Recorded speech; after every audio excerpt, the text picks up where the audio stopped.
ಈಗ ಓದುವವರಿಗೆ ಈ ನನ್ನ ಬರಹ ಪ್ರಧಾನವಾಗಿ ಲಂಕೇಶರ ಟೀಕೆಯಂತೆ ಕಂಡರೆ ಆಶ್ಚರ್ಯವಿಲ್ಲ.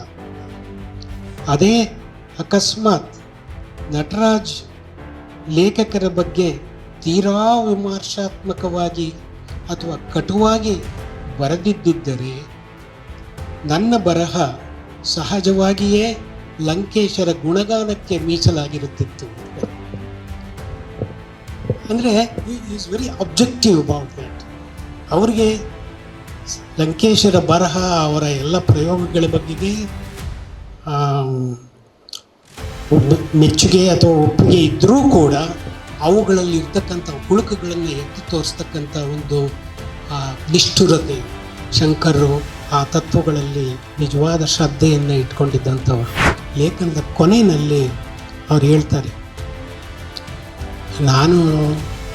ನಾವು ಚಿಕ್ಕ ಹುಡುಗರಾಗಿದ್ದಾಗ ಏನಾದ್ರು ಸ್ವಲ್ಪ ಗಲಾಟೆ ಮಾಡಿದೆ, ಏನಾದ್ರು ಸ್ವಲ್ಪ ತಪ್ಪು ಮಾಡಿದರೆ ನಮ್ಮ ತಂದೆ ನಮ್ಮನ್ನು ಹೊಡಿತಿರ್ಲಿಲ್ಲ, ಬಡಿತಿರಲಿಲ್ಲ, ಬೈತಿರಲಿಲ್ಲ, ಏನೂ ಮಾಡ್ತಿರ್ಲಿಲ್ಲ. ಆದರೆ ಅವ್ರ ಮನೆಯಲ್ಲಿ ಉಪವಾಸ ಕೂತ್ಕೊಳ್ತಾಯಿದ್ರು, ಊಟ ತಿಂಡಿ ಮಾಡ್ತಿರ್ಲಿಲ್ಲ. ಬೆಳಗ್ಗೆಯಿಂದ ನೀರು ಕುಡಿತಾ ಇರಲಿಲ್ಲ, ಊಟ ತಿಂಡಿ ತಿಂತಿರಲಿಲ್ಲ, ಮನೇಲಿ ಉಪವಾಸ ಇರೋದು. ಆಮೇಲೆ ಅಮ್ಮನ ಮೂಲಕ ಯಾರ ಮೂಲಕ ಯಾಕೆ ಅಂತ ಗೊತ್ತಾದರೆ ನೀವು ಇಂಥ ತಪ್ಪು ಮಾಡಿದ್ದಕ್ಕೆ ಅವರು ಶಿಕ್ಷೆ ಅನುಭವಿಸ್ತಾ ಇದ್ದಾರೆ. ಬೆಳೆಸಿದರು ನಮ್ಮ ಅಪ್ಪ ನನ್ನನ್ನು ಅಂತ ಒಂದು ಕಡೆ ಬರೀತಾರೆ. ಈ ಮಾತನ್ನು ಶಂಕರರು ಯಾಕೆ ನೆನಪು ಮಾಡ್ಕೊಳ್ತಾರೆ ಅಂದರೆ, ಸಾಕೇತ್ ಅಕಸ್ಮಾತ್ ಅವ್ರನ್ನ ಮೀಟ್ ಮಾಡ್ತಕ್ಕಂಥ ಅವಕಾಶ ನನಗೆ ಇದ್ದಿದ್ದ ಪಕ್ಷದಲ್ಲಿ ನನ್ನ ಈ ಅನುಭವವನ್ನು ಸಾಕೇತ್ಗೆ ಹೇಳಬೇಕು ಅಂತ ಇದ್ದೇನೆ. ಇದೇನು ಅಂತ ಮಾತಾಡುವ ಸಂದರ್ಭ ಅಲ್ಲ. ಶಂಕರನ್ನ ನೆನಪು ಮಾಡಿಕೊಳ್ಳುವ ಒಂದು ಸ್ಮರಣೀಯ ಕಾರ್ಯಕ್ರಮ.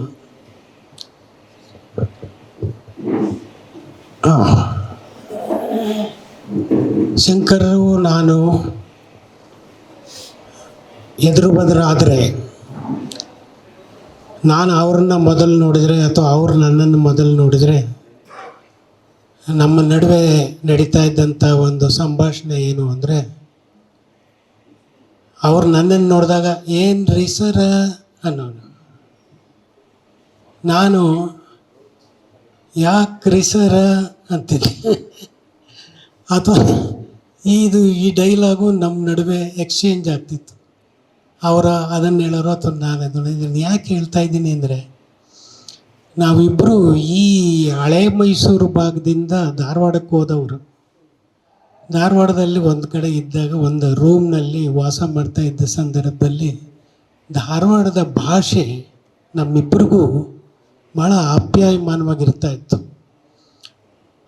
ಅಲ್ಲಿ ಜನ ಸರ್ ಅಂತಿರಲಿಲ್ಲ, ಸರ ಅನ್ನೋರು. ಈ ಡೈಲಾಗು ನಮಗೂ ಒಂದು ರೀತಿಯಲ್ಲಿ ಸಿಗ್ನೇಚರ್ ಟ್ಯೂನ್ ಥರ ಇಲ್ಲಿ ಬೆಂಗಳೂರಲ್ಲಿ. ಅದಾದ ನಂತರ ಆ ಎರಡು ಮಾತುಗಳ ಮೂಲಕ ನಮ್ಮ ಇತರೆ ವ್ಯವಹಾರಗಳು ಶುರುವಾಗ್ತಾಯಿತ್ತು. ನಾನು ಆಗಲೇ ಹೇಳಿದೆ, ಇದು ಮಾತಾಡುವಂಥ ಒಂದು ಸಂದರ್ಭ ಅಲ್ಲ. ಆದರೆ ಎಂಥ ಒಂದು ಆಘಾತವನ್ನು ಶಂಕರ್ ನಮಗೆಲ್ಲ ಉಂಟು ಮಾಡಿದ್ದಾರೆ ಅಂದರೆ, ಅವರು ನನಗಿಂತ 5 ವರ್ಷ ಚಿಕ್ಕವರು. ಮತ್ತು ಅದರ ಈಗಷ್ಟೇ ತೀರ್ಕೊಂಡಂಥ KT ಶಿವಪ್ರಸಾದ್ ಅವರ ಸಾವು ಕೂಡ ಗೆಳೆಯರಾಗಿದ್ದವರು. ಅವರು ನಮಗಿಂತ 5 ವರ್ಷ ದೊಡ್ಡವರು. ಹೀಗೆ ಸಾಲಾಗಿ ತೀರ್ಕೊಳ್ತಾ ಇರೋರನ್ನ ನೋಡಿದರೆ ನಮಗೊಂದು ಸ್ವಲ್ಪ ದಾರಿ ಇರ್ಬೋದೇನೋ ಅಂತ ಅನ್ನಿಸ್ತಾ ಇರುತ್ತೆ. ಶಂಕರ್ ಬಹಳ ನಿಷ್ಠುರವಾದಂಥ ಒಬ್ಬ ವ್ಯಕ್ತಿ. ನಮ್ಮ ದಿನೇಶ್ ಅಮೀನ್ಮಠ್ ಅವರು ಶಂಕರ್ ತೀರ್ಕೊಂಡಂಥ ಸಂದರ್ಭದಲ್ಲಿ ಸೋಷಿಯಲ್ ಮೀಡಿಯಾದಲ್ಲಿ ಒಂದು ಸಂದರ್ಶನವನ್ನು ಭಾಷಣವನ್ನು ಮಾಡ್ತಾಯಿದ್ರು. ಆವಾಗ ಅವರೊಂದು ಮಾತು ಹೇಳಿದರು, Jack of all master of ನನ್ ಅನ್ನುವ ಒಂದು ಫ್ರೇಸ್ ಇದೆಯಲ್ಲ, ಆ ಫ್ರೇಜನ್ನು ರಿವರ್ಸ್ ಮಾಡಿದವರು ಶಂಕರ್ ಅನ್ನೋ ಅರ್ಥದಲ್ಲಿ ಒಂದು ಮಾತನಾಡಿದರು. ಅಂದರೆ ಎಲ್ಲ ವಿಚಾರಗಳ ಬಗೆಗೆ ಅತ್ಯಂತ ಕೂಲಂಕಷವಾಗಿ ತಿಳ್ಕೊಂಡಿದ್ದಂಥ ವ್ಯಕ್ತಿಯಾಗಿ ಶಂಕರರು ದಿನೇಶ್ ಕಾಣಿಸಿದ್ದು ಬಹಳ ಸತ್ಯವಾದ ಮಾತಾಗಿತ್ತು. ಅವರು ಸಿನಿಮಾ ಬಗ್ಗೆ, ಭಾಷೆಗಳ ಬಗೆಗೆ, ಅದರಲ್ಲೂ ಇಂಗ್ಲೀಷ್ ಮತ್ತು ಕನ್ನಡದ ಸಂದರ್ಭವನ್ನು ಕುರಿತು, ಮಾಧ್ಯಮವನ್ನು ಕುರಿತು, ಶಿಕ್ಷಣದ ಬಗ್ಗೆ, ಯಾವುದೇ ವಿಚಾರದ ಬಗ್ಗೆ ತಗೊಂಡ್ರೂ ಅದರ ಬಗೆಗೆ ಅವರು ಆಸಕ್ತಿಯನ್ನು ತೋರಿಸಿದಂಥ ಬರೆದಂಥ ವ್ಯಕ್ತಿ ನಮ್ಮ ಶಂಕರ್. ಸಿನಿಮಾ ಬಗ್ಗೆ ಮಾತಾಡುವಾಗ ಕುರೋಸಾವನ ರಾಶಮನ್ ಸಿನಿಮಾ ಬಗ್ಗೆ ತೀವ್ರವಾಗಿ ಚರ್ಚೆ ಮಾಡ್ತಾಯಿದ್ರು. ಕಮಲಾ ಹಾಸನ್ ಬಗ್ಗೆ ಬರೆಯುವಾಗ ಅದು ಭಾಳ ಒಂದು ಟಚಿಂಗ್ ಇದ್ರ ಮೂಲಕ ಶುರು ಮಾಡ್ತಾರೆ ಅವರು. ಶಾರುಖ್ ಖಾನು ಕಮಲಾ ಹಾಸನ್ ಬಗ್ಗೆ ಹೇಳಿದ statement, I would like to touch him and see whether he is real ಅನ್ನುವ ಮಾತು ಭಾಳ ಪ್ರಸಿದ್ಧಿಯಾಗಿರುತ್ತೆ ಆ ಸಂದರ್ಭದಲ್ಲಿ. ಶಂಕರ್ಗೆ ಅದು ಒಂದು ಟ್ರಿಗರಿಂಗ್ ಪಾಯಿಂಟ್ ಆಗಿ ಕಮಲಾ ಹಾಸನ್ನ ಕುರಿತು, ಅವರ ನಟನೆಯನ್ನು ಕುರಿತು, ಅವರು ಅಭಿನಯದ ಕ್ಷೇತ್ರಕ್ಕೆ ನೀಡಿದ ಒಂದು ತಿರುವನ್ನು ಮತ್ತು ಸಿನಿಮಾ ಅಭಿಮಾನಿಗಳಿಗೆ ಅಭಿರುಚಿ ಇದ್ದಂಥದ್ದನ್ನು ಹೇಗೆ ಬದಲಾಯಿಸಿದರು ಅನ್ನೋ ವಿಶ್ಲೇಷಣೆಗಳನ್ನೆಲ್ಲ ಅವರು ಮಾಡ್ತಾ ಹೋಗ್ತಾಯಿದ್ರು. ಸುಮ್ಮನೆ ಸಿನಿಮಾ ಅಂದ ಕೂಡಲೇ ಸಿನಿಮಾ ಅಷ್ಟೇ ಅಲ್ಲ, ಅವರು ಟೆಲಿವಿಷನಲ್ಲಿ ಬರ್ತಿದ್ದಂಥ ಸೀರಿಯಲ್ಗಳ ಬಗ್ಗೆ ಭಾಳ ಸೀರಿಯಸ್ ಆಗಿ, ಅದು ಕರೋಡ್ಪತಿ ಅನ್ನೋ ಅಮಿತಾಬ್ ಬಚ್ಚನ್ನ ಸೀರಿಯಲ್ ಇರ್ಬೋದು. ಹೆಂಗೆ ಅಮಿತಾಬ್ ಬಚ್ಚನ್ನು ಪಾತಾಳಕ್ಕೆ ಇಳಿದು ಹೋಗಿದ್ದಂಥ ವ್ಯಕ್ತಿ ಒಂದು ಸೀರಿಯಲ್ನಿಂದ ಮತ್ತೆ ಮೇಲಕ್ಕೆ ಬಂದ, ಅದು ಹೇಗೆ ಒಂದು ಜೂಜಿನ ರೀತಿಯಲ್ಲಿ ಅವನು ಗೆದ್ದ ಮತ್ತು ಇಡೀ ಮನುಷ್ಯನ ಜೀವನದೊಳಗಡೆಗೆ ಜೂಜು ಆಡುವ ಪಾತ್ರ, ಅವುಗಳನ್ನೆಲ್ಲ ಕುರಿತು ವಿಶ್ಲೇಷಣೆಗಳು ಮಾಡೋಕ್ಕೆ ನಮ್ಮ ಶಂಕರ್ ಮಾಡ್ತಾಯಿದ್ರು. ಅದು ಆ ಸಿನಿಮಾಗಳ ಸೆನ್ಸಾರ್ ವಿಚಾರದಲ್ಲೂ ಅಷ್ಟೇ, ಸೆನ್ಸಾರ್ನ ಬಗೆಗೆ ಸಿಗರೇಟ್ ಸೇದಬಾರ್ದು ಅನ್ನುವ ನಿಷೇಧದ ಬಗ್ಗೆ ಬಂದಾಗ ಅವರು ಶಂಕರ್ ಒಂದು ಭಾಳ ಒಂದು ಮಾತಾಡ್ತಾರೆ. ಅದರಲ್ಲಿ ಅಯ್ಯೋ, ಈ ವಿಲನ್ಗಳಿಗೆ ಇಂಥ ದುಸ್ಥಿತಿ ಬಂದು ಹೀರೋಗಳು ಸೇದಬಾರ್ದು, ಕರೆಕ್ಟ್, ಅದನ್ನು ಬೇಕಾದ್ರೆ ಒಂದು ನಿಷೇಧ ಅಂತ ಅದಕ್ಕೆ ಒಂದು ಸೂಚನೆ ಕೊಡ್ಬೋದು. ಬಟ್ ಒಬ್ಬ ವಿಲನ್ ಏನು ಮಾಡೋಕ್ಕೆ ಸಾಧ್ಯ? ಅವನು ಸೇದದೇ ಇರೋ ರೀತಿ ಮಾಡುವಂಥ ಸೆನ್ಸಾರ್ನ ನಿಬಂಧನೆಗಳ ಬಗೆಗೆ ಅವರ ವಿಶ್ಲೇಷಣೆಗಳು ಎಲ್ಲ ವಿಚಾರದಲ್ಲಿ. ಆಮೇಲೆ ಮೆರಿಟ್ಟಿನ ವಿಚಾರ ಇರ್ಬೋದು, ಮೆರಿಟ್ಟು ಅಂತಕ್ಕಂಥವರ ಬಗೆಗಿನ ಒಂದು ಮಿತ್ತನ್ನು ಒಡೆಯುವಂಥ ವಿಚಾರ ಆಗ್ಬೋದು.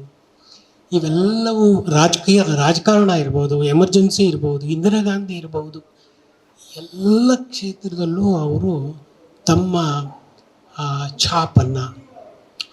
ದಿನೇಶ್ ಇನ್ನೊಂದು ಮಾತು ಹೇಳಿದರು ಅವತ್ತು ಆ ಸಂದರ್ಶನದಲ್ಲಿ, ಇವರು ಒಂದು ರೀತಿಯಲ್ಲಿ ಲಂಕೇಶ್ ಅವರ ಪ್ರಾತಿನಿಧಿಕ ಸ್ವರೂಪದ ಒಂದು ವ್ಯಕ್ತಿ, ಉತ್ತರಾಧಿಕಾರಿ. ಉತ್ತರಾಧಿಕಾರಿ ಏನು ಅಂತ ಕರಿಬೇಕಾಗಿಲ್ಲ, ಯಾಕೆಂದರೆ ಲಂಕೇಶ್ಗಿದ್ದ ಕೆಲವು ಸದ್ಗುಣಗಳಿಗೆ ಇವರು ಇರಲಿಲ್ಲ. ಒಂದು ಪ್ರಾತಿನಿಧಿಕ, ಒಂದು ಸ್ವರೂಪದ ವ್ಯಕ್ತಿ ಅನ್ನುವ ರೀತಿಯಲ್ಲಿ ಅವ್ರು ನೋಡಿ. ಒಂದು ದೇವೇಗೌಡರು ಮತ್ತು ಸಿದ್ದರಾಮಯ್ಯನ ನಡುವಿನ ರಾಜಕಾರಣದ ಒಂದು ಇಡೀ ಚರಿತ್ರೆಯನ್ನು ಹೋಲಿಕೆ ಮಾಡ್ತಾ ಎಷ್ಟರ ಮಟ್ಟಿಗೆ ದೇವೇಗೌಡರು ನೀರಾವರಿಯನ್ನು ತಮ್ಮ ಒಂದು ತಾತ್ವಿಕ ಚಿಂತನೆಯನ್ನಾಗಿ ಮುಂದಿಡ್ತಾ ಪ್ರಧಾನಿಯ ಪಟ್ಟಕ್ಕೆ ಏರ್ತಾರೆ. ಅದೇ ರೀತಿಯಲ್ಲಿ ಸಿದ್ದರಾಮಯ್ಯನವರು ಅಹಿಂದ ಅಂತ ಹೇಳ್ತಾನೆ ಅವರು ಒಬ್ಬರು ಕುರುಬರ ನಾಯಕರಾಗ್ತಾರೆ ಅಂತಲೇ ಬಹಳ ನಿಷ್ಠುರವಾಗಿ ಶಂಕರ್ ತಮ್ಮ ರಾಜಕೀಯ ವಿಶ್ಲೇಷಣೆಗಳನ್ನ, ಅದು ನಿಜ ಕೂಡ ಎಷ್ಟೋ ಮಟ್ಟಿಗೆ. ಇಂಥವುಗಳನ್ನೆಲ್ಲ ಅವರು ಈ ಒಂದು ಸಣ್ಣ ಚೆಕ್ ಬುಕ್ಕಿನ ಭಯೋತ್ಪಾದನೆಯನ್ನು ಒಂದು ಲೇಖನ ಬರೆದಿದ್ದಾರೆ ಅವರು. ಈ ಚೆಕ್ ರಿಟರ್ನ್ ಆದರೆ ಅದಕ್ಕೆ ಕೊಡ್ತಕ್ಕಂಥ ಶಿಕ್ಷೆ ಏನಿದೆಯಲ್ಲ ಅದು ಮಾರಣಾಂತಿಕವಾದ ಶಿಕ್ಷೆಯನ್ನಾಗಿ ನಮ್ಮ ಸರ್ಕಾರ ಮತ್ತು ಕಾನೂನು ಮಾಡಿದೆ. ಅದು ಎಂಥ ಬೇರೆ ಬೇರೆ ಅಪರಾಧಗಳಿಗೆ ಸಿಗ್ಬೋದಾದ ಶಿಕ್ಷೆಗಿಂತಲೂ ದೊಡ್ಡ ಶಿಕ್ಷೆಯಾಗಿ ಈ ಚೆಕ್ ರಿಟರ್ನ್ ಅದನ್ನು ಹೇಗೆ ಜನ ಬಳಸ್ಕೊಳ್ತಾರೆ ಇವುಗಳ ಬಗ್ಗೆ ಎಲ್ಲ ಅತ್ಯಂತ ಸೂಕ್ಷ್ಮವಾಗಿ ಶಂಕರ್ ಬರಿತಾಯಿದ್ರು ಮತ್ತು ಡಿಸ್ಕಸ್ ಮಾಡ್ತಾಯಿದ್ರು. ಆಗಲೇ ಹೇಳ್ದಂಗೆ ಎಲ್ಲ ಕ್ಷೇತ್ರಗಳಲ್ಲೂ ಅವ್ರ ಸಾಹಿತ್ಯದ ಬಗೆಗೆ ತೀವ್ರವಾದ ಶ್ರದ್ಧೆಯನ್ನು ಇಟ್ಕೊಂಡಂಥ ವ್ಯಕ್ತಿ ಶಂಕರ್. ನೋಡಿ, ನಮಗೆಲ್ಲರಿಗೂ ಗೊತ್ತಿರೋ ಹಾಗೆ ಎಸ್.ಎಲ್. ಭೈರಪ್ಪನವರ ಸಾಹಿತ್ಯವನ್ನು ಕುರಿತು ಅವ್ರಿಗೊಂದು ದೊಡ್ಡ ಅಭಿಮಾನಿ ಬಳಗ, ಓದೋಗ ಬಳಗ ಇದೆ ಅನ್ನೋದು ಬೇರೆ ವಿಚಾರ. ಆದರೆ ಒಂದು ಸೀರಿಯಸ್ ರೀಡರ್ಸ್ ಅಥವಾ ನವ್ಯರ ಗುಂಪು ಹೇಗೆ ಭೈರಪ್ಪನವ್ರನ್ನ ಟೋಟಲಿ ಇಗ್ನೋರ್ ಮಾಡಿಬಿಡ್ತು, ಅನೇಕ ಸಂದರ್ಭಗಳಲ್ಲಿ ಓದಲೇ ಇಲ್ಲ ಅನ್ನುವ ಸ್ಥಿತಿ ಇದ್ದ ಕಾಲದಲ್ಲಿ ಶಂಕರ್ ಬಹಳ ಗಂಭೀರವಾಗಿ ಭೈರಪ್ಪನವ್ರನ್ನ ಓದ್ತಾರೆ. ಭೈರಪ್ಪನವ್ರನ್ನ ಓದೋದಷ್ಟೇ ಅಲ್ಲ, ಅವರನ್ನು ಸರಿಯಾದ ರೀತಿಯಲ್ಲಿ ಅಸೆಸ್ ಮಾಡಿ ಅವ್ರ ಬಗ್ಗೆ ಬರೀತಕ್ಕಂಥದ್ದನ್ನು ಅದು ಭಾಳ ಅಪರೂಪ. ಆ ತಲೆಮಾರಿನ, ನಮ್ಮ ತಲೆಮಾರಿನ ನಾವು ಯಾರನ್ನು ಅತ್ಯಂತ ನೆಗೆಟ್ ಮಾಡಿ ಇಗ್ನೋರ್ ಮಾಡಿರ್ತೀವೋ ಅವರ ಹುಳುಕುಗಳನ್ನು, ಅವರ ಆಶಯಗಳನ್ನು ಅವರು ಎಷ್ಟರ ಮಟ್ಟಿಗೆ ಅವರು ಒಂದು ಕಡೆ ಬರೀತಾರೆ ಏನು ಅಂದರೆ, ಭೈರಪ್ಪನಂಥ ಲೇಖಕರು ಯಾವುದೇ ಪಾರ್ಟಿಗೆ ಅಫಿಲಿಯೇಟ್ ಆಗದೇ ಇದ್ರೂ, ಯಾವುದ್ರ ಜೊತೆಗೂ ಗುರುತಿಸ್ಕೊಳ್ದೇ ಇದ್ದರೂ ಕೂಡ ಅವರು RSSನ ಮುಖವಾಣಿಯಾಗಿದ್ದಾರೆ ಅಂತ ಒಂದು ಮಾತನ್ನು ಒಂದು ಕಡೆ ಬರೀತಾರೆ. ಅಂದರೆ ಆ ರೀತಿಯಾಗಿ ಶಂಕರ್ ತೋರಿಸ್ತಾ ಇದ್ದಂಥ ಒಂದು ಕಾಳಜಿ, ಅವರು ಹೇಗೆ ಭೈರಪ್ಪನ ಬಗ್ಗೆ ಬರೀತಾರೋ ಅದೇ ರೀತಿಯಲ್ಲಿ ಸಾದತ್ ಹಸನ್ ಮಂಟೋ ಬಗ್ಗೆ ಬರೀತಾರೆ. ಮಂಟೋ ಬಗ್ಗೆಗೆ ಬಹಳ ದೀರ್ಘವಾದ ಲೇಖನಗಳನ್ನ ಬರೆದ, ಅವರ ಕಥೆಗಳ ಬಗ್ಗೆ, ಅವನ ನಿಜವಾದ ವಿಭಜನೆಯ ಕಾಲದಲ್ಲಿ ಅವನು ಅನುಭವಿಸಿದಂಥ ಕಷ್ಟ ಸುಖಗಳ ಬಗೆಗೆ ಬಹಳ ದೀರ್ಘವಾಗಿ ಬರಿತಾ ಇದ್ದ. ನನಗನ್ಸುತ್ತೆ ಅವರು ಯಾಕೆ ಹೆಚ್ಚು ಸೃಜನಶೀಲ ಸಾಹಿತ್ಯವನ್ನು ಬರೆಯಲಿಲ್ಲ ಅಂತ. ಅವರು ಕೆಲವು ಕಥೆಗಳನ್ನು ಬರೆದಿದ್ದಾರೆ, ಒಂದು ಕಥಾ ಸಂಕಲನ ಬಂದಿದ್ದು, ನಾನು ಅದನ್ನು ಓದಿಲ್ಲ. ಆದರೆ ಸಾಹಿತ್ಯದ ಬಗೆಗಿನ ತೀವ್ರ ವಿಶ್ಲೇಷಣೆ ಅವರು ಒಂದು ಕಡೆಗೆ ಇನ್ನೊಂದು ಕಡೆ ಬರೀತಾರೆ. ಏನು ಅಂತಂದರೆ, ಅತ್ಯಂತ ಅಕ್ಯಾಡೆಮಿಕ್ ಆದ ಲಿಟ್ರರಿ ಕ್ರಿಟಿಸಿಸಮ್ ನನಗೆ ಅಷ್ಟಾಗಿ ಅದರ ಬಗ್ಗೆ ನನಗೆ ಭೀತಿ ಇದೆ, ಭಯ ಇದೆ ಅನ್ನುವ ಮಾತನ್ನು ಆಡ್ತಾನೆ ಭಾಳ ಅದ್ಭುತವಾದ ಒಂದು ಪುಸ್ತಕವನ್ನು ಅವರು ಚಿಕ್ಕದಾಗಿ ಲಂಕೇಶ್ ಸಾಹಿತ್ಯವನ್ನು ಕುರಿತು ಬರೀತಾರೆ. ಅವರು ನಟರಾಜ್ ಒಳಿಯಾರನ್ನ ಇಂತಿ ನಮಸ್ಕಾರಗಳು ಅನ್ನುವ ಲಂಕೇಶ್ ಮತ್ತು DR ನಾಗರಾಜ್ ಅವರ ಕೃತಿಗಳನ್ನು ಕುರಿತಂಥ ವಿಶ್ಲೇಷಣೆ ಏನಿದೆ, ಕಥನ ಏನಿದೆ, ಅದನ್ನು ಓದಿದ ಮೇಲೆ ತಮಗೆ ಬಂದಂಥ ತಾವು ಕೇಳಬಹುದಾದ ಪ್ರಶ್ನೆಗಳನ್ನು ಆ ಸಣ್ಣ ಪುಸ್ತಕದೊಳಗಡೆಗೆ ಬಹಳ ಅಕಾಡೆಮಿಕ್ ಆಗಿ ತುಂಬ ಗಂಭೀರವಾದ ಸಾಹಿತ್ಯದ ಚಿಂತನೆಯನ್ನು ಅದರಲ್ಲಿ ಮಾಡ್ತಾರೆ. ಇಷ್ಟೆಲ್ಲದ್ರ ಜೊತೆಗೆ ಒಂದು ಮಾತು ಭಾಳ ಚೆನ್ನಾಗಿದೆ, ಅದನ್ನು ನಾನು ನಿಮ್ಗೆ ಓದಿ ಹೇಳ್ತೀನಿ. ಏನು ಅಂದರೆ, ಮತ್ತು ನಮ್ಮ ಸ್ವಭಾವ ಎಂಥ ಕರ್ಮ ನೋಡಿ ಅವರ ಸ್ಟೈಲ್ ಇದು. ಈಗ ಓದುವವರಿಗೆ ಈ ನನ್ನ ಬರಹ ಅಂದರೆ ಅವರು ಲಂಕೇಶ್ ಬಗ್ಗೆ ಬರೆದಂಥ ಒಂದು ಸಣ್ಣ ಪುಸ್ತಕ, ಲಂಕೇಶ್ ಇಂತಿ ಕೆಲವು ಪ್ರಶ್ನೆಗಳು ಅಂತ. ಅದರ ಮಧ್ಯದಲ್ಲಿ ಒಂದು ಕಡೆ ಇದನ್ನು ಮಾತಾಡ್ತಾರೆ. ಈಗ ಓದುವವರಿಗೆ ಈ ನನ್ನ ಬರಹ ಪ್ರಧಾನವಾಗಿ ಲಂಕೇಶರ ಟೀಕೆಯಂತೆ ಕಂಡರೆ ಆಶ್ಚರ್ಯವಿಲ್ಲ. ಅದೇ ಅಕಸ್ಮಾತ್ ನಟರಾಜ್ ಲೇಖಕರ ಬಗ್ಗೆ ತೀರಾ ವಿಮರ್ಶಾತ್ಮಕವಾಗಿ ಅಥವಾ ಕಟುವಾಗಿ ಬರೆದಿದ್ದರೆ ನನ್ನ ಬರಹ ಸಹಜವಾಗಿಯೇ ಲಂಕೇಶರ ಗುಣಗಾನಕ್ಕೆ ಮೀಸಲಾಗಿರುತ್ತಿತ್ತು ಅಂತ ಬರೀ. ಅಂದರೆ is very objective about that. ಅವ್ರಿಗೆ ಲಂಕೇಶರ ಬರಹ, ಅವರ ಎಲ್ಲ ಪ್ರಯೋಗಗಳ ಬಗೆಗೆ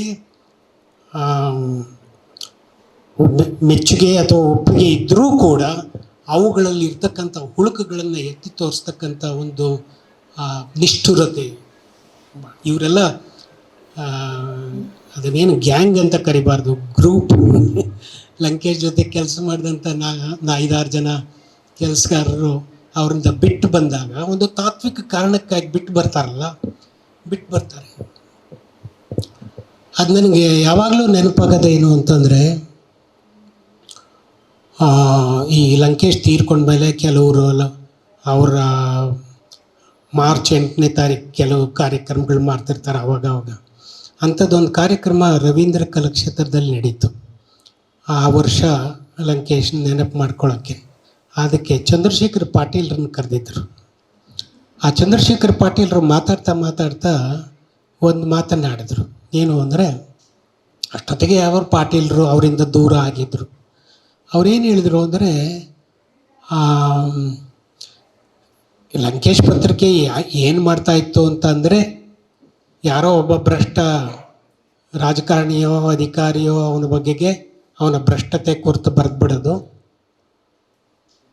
ಆಮೇಲೆ ಅವರ ಆಫೀಸಿಗೆ ಸೂಟ್ ಕೇಸ್ ಹೋದ ಕೂಡಲೇ ಅವನ ಬಗ್ಗೆ ಯಾವುದನ್ನು ಮಾಡದೆ ಕೈ ಬಿಟ್ಬಿಡ್ತಾಯಿದ್ರು ಅಥವಾ ಒಳ್ಳೆ ಮಾತು ಬರಿತಾಯಿದ್ರು ಅನ್ನುವ ಭಾಷಣವನ್ನು ಚಂಪ ಮಾಡ್ತಾಯಿದ್ರು.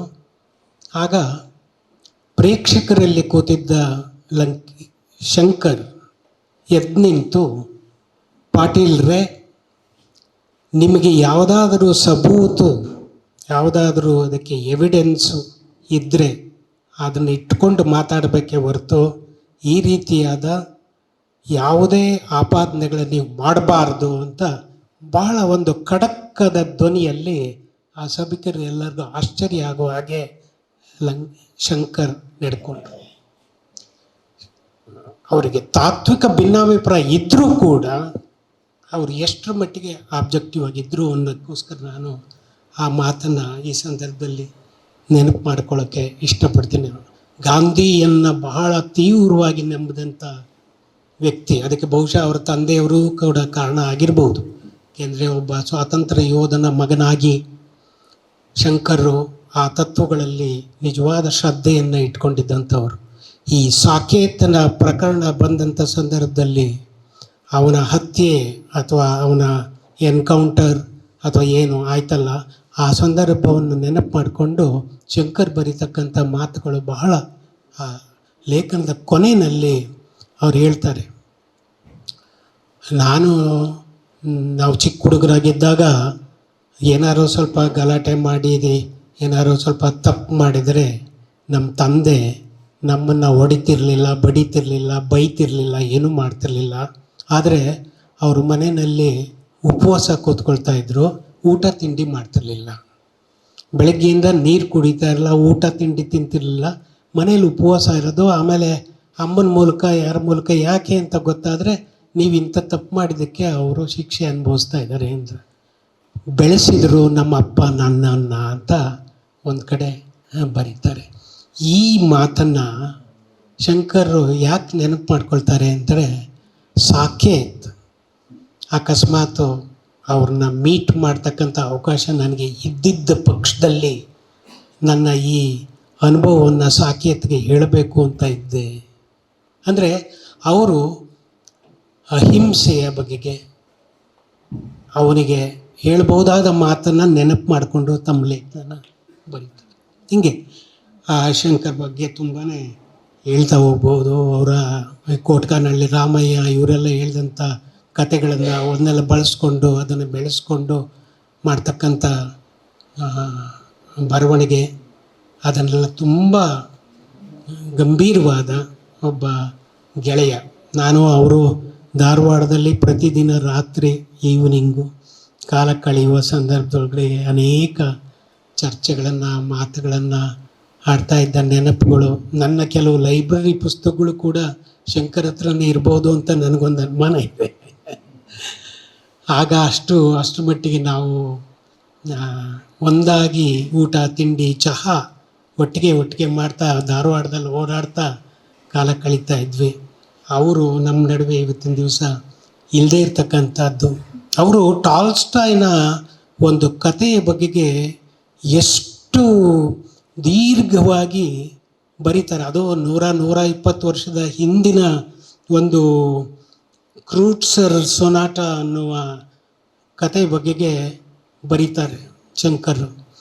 ಆ ಸಾಹಿತ್ಯದ ಎಲ್ಲ ಮೌಲ್ಯಗಳನ್ನು ಮತ್ತು ಮನುಷ್ಯನಿಗೆ ಇರುವಂತಹ ಎಲ್ಲ ಬಗೆಯ ಪ್ರಕ್ಷುಬ್ಧತೆಯನ್ನು, ಗಂಡು ಮತ್ತು ಹೆಣ್ಣಿನ ನಡುವಿನ ಸಂಬಂಧದ ನಡುವೆ ಇರ್ತಕ್ಕಂಥ ಬಿರುಕುಗಳನ್ನು, ಅನುಮಾನಗಳನ್ನು, ಅವಮಾನಗಳನ್ನು ಮತ್ತು ಅಕಸ್ಮಾತ್ ಬೇರೆ ವಿವಾಹೇತರ ಸಂಬಂಧಗಳು, ಈ ಎಲ್ಲ ವಿಚಾರಗಳನ್ನು ಟಾಲ್ಸ್ಟಾಯ್ ಎಷ್ಟು ಮಟ್ಟಿಗೆ ಬರೆದಿದ್ದ ಅನ್ನುವುದನ್ನು ತೀವ್ರವಾಗಿ ಅನುಭವಿಸ್ತಾ ವಿಶ್ಲೇಷಣೆ ಮಾಡ್ತಾ ಶಂಕರ್ ಬರೆಯುವುದನ್ನು ನೋಡಿದರೆ ಅವ್ರಿಗಿದ್ದಂಥ ಸಾಹಿತ್ಯದ ತೀವ್ರವಾದ ಒಳನೋಟ ಮತ್ತು ಆಸಕ್ತಿಗಳೆಲ್ಲ ನಮ್ಮ ಗಮನಕ್ಕೆ ಬರುತ್ತೆ. ಹೆಚ್ಚು ಮಾತಾಡ್ತಕ್ಕಂಥ ಸಮಯ ಕೂಡ ಇದು ಅಲ್ಲ ಅಂತ ನಾನು ಈ ಸಂದರ್ಭದಲ್ಲಿ ಹೇಳ್ತೀನಿ. ಒಂದೇ ಒಂದು ವಿಚಾರವನ್ನು ಅವರು ಈಗ ತಾನೇ ನೋಡ್ತಾ ಇದ್ದೆ, ನಮ್ಮ ಕೋಟ್ಕನಹಳ್ಳಿ ರಾಮಯ್ಯ ಒಂದು ಮ್ಯಾಗ್ಝೈನ್ ತಂದಿದ್ದಾರೆ. ಅದರೊಳಗಡೆಗೆ ಶಂಕರನ್ನ ದಲಿತ ಅಬ್ಸೆಸ್ಡ್ ಆಗಿರ್ತಕ್ಕಂಥವನು ಅಂತ ನನ್ನನ್ನು ಕರೀತಾರೆ ಅನ್ನೋ ಮಾತನ್ನು ಅದೊಂದು ಇದೆ. ಇಷ್ಟಾದ್ರೂ ದಲಿತ ಗೆಳೆಯರು ಗಾಂಧಿ ಬಗ್ಗೆ ತೋರುವ ಭಿನ್ನಾಭಿಪ್ರಾಯ ಇದೆಯಲ್ಲ, ಅದ್ರ ಬಗೆಗೆ ಶಂಕರ್ ಒಂದು ಸಂದಿಗ್ಧತೆಯಲ್ಲಿ ತೊಡಗಿರ್ತಾರೆ. ಆ ಸಂದರ್ಭದೊಳಗಡೆಗೆ, ಆ ಕಾಲದೊಳಗಡೆಗೆ ಇವಳು ಅರುಂಧತಿ ರಾಯ್ ಬರೆದಂಥ ಒಂದು ಪುಸ್ತಕ ಸೇಜ್ ಅಂತ, ಆ ಪುಸ್ತಕಕ್ಕೆ ಪ್ರತಿಕ್ರಿಯೆಯಾಗಿ ರಾಮಚಂದ್ರ ಗಾಂಧಿ ಬರೆದಂಥ ಒಂದು ಲೇಖನವನ್ನು ಅನುವಾದ ಮಾಡ್ತಾರೆ ಶಂಕರ್. ಆ ಅನುವಾದದ ಮಾಡುವ ಮುನ್ನುಡಿಯ ಕೆಲವು ಮಾತುಗಳಲ್ಲಿ ಹೇಳ್ತಾರೆ, ನನಗೆ ನನ್ನ ದಲಿತ ಗೆಳೆಯರಿಗೆ ಉತ್ತರ ಕೊಡುವುದಕ್ಕೆ ಆಗದೇ ಇರತಕ್ಕಂಥ ಸಂದಿಗ್ಧ ಪರಿಸ್ಥಿತಿ ಅಂಬೇಡ್ಕರ್ ಮತ್ತು ಗಾಂಧಿ ನಡುವಿನ ಒಂದು ತಾಕಲಾಟ, ಅದನ್ನು ಯಾವತ್ತೂ ನನಗೆ ಮನಸ್ಸಿನಲ್ಲಿ ಇದ್ದೇ ಇತ್ತು. ಅದಕ್ಕೆ ನನ್ನಲ್ಲಿ ಯಾವ ಉತ್ತರವೂ ಇರಲಿಲ್ಲ. ಆದರೆ ರಾಮಚಂದ್ರ ಗಾಂಧಿ ಬರೆದಂಥ ಈ ಲೇಖನ ನನ್ನ ಸಂಶಯವನ್ನು ನಿವಾರಿಸಿ ನನಗೆ ಉತ್ತರವನ್ನು ಕೊಟ್ಟಿದೆ. ಆದ್ದರಿಂದ ಈ ಪುಸ್ತಕದಲ್ಲಿ ಇನ್ನು ಮುಂದೆ ನನ್ನ ದಲಿತ ಗೆಳೆಯರಿಗೆ ಗಾಂಧಿ ಮತ್ತು ಅಂಬೇಡ್ಕರ್ ನಡುವಿನ ಸಾಮರಸ್ಯವನ್ನು ಕುರಿತು ಹೇಳುವುದಕ್ಕೆ ಹೊಸ ಧ್ವನಿ ಅಥವಾ ಹೊಸ ಶಕ್ತಿ ನನ್ನಲ್ಲಿ ಉಂಟಾಗಿದೆ ಅನ್ನೋ ಮಾತನ್ನು ಕೂಡ ಅವರು ಬರೀತಾರೆ. ಕೆಲವು ಮಾತುಗಳ ನಾನು ನಿಮ್ಮ ಜೊತೆ ಹಂಚಿಕೊಂಡು, ನನ್ನ ಆತ್ಮೀಯ ಗೆಳೆಯ ಕುಡಿಯೋಕ್ಕೆ ಕೂತ್ರೆ ಕೇವಲ ಒಂದೇ ಒಂದು ಬಾಟಲ್ ಬಿಯರ್ ಮಾತ್ರ ಕುಡಿತಾ ಇದ್ದಂಥ ಗೆಳೆಯನ್ನ ಮಿಸ್ ಮಾಡ್ಕೊಳ್ತಾ ಇದ್ದೀನಿ ಅಂತ ಹೇಳಿ ನನ್ನ ಮಾತನ್ನು ಮುಗಿಸ್ತೇನೆ.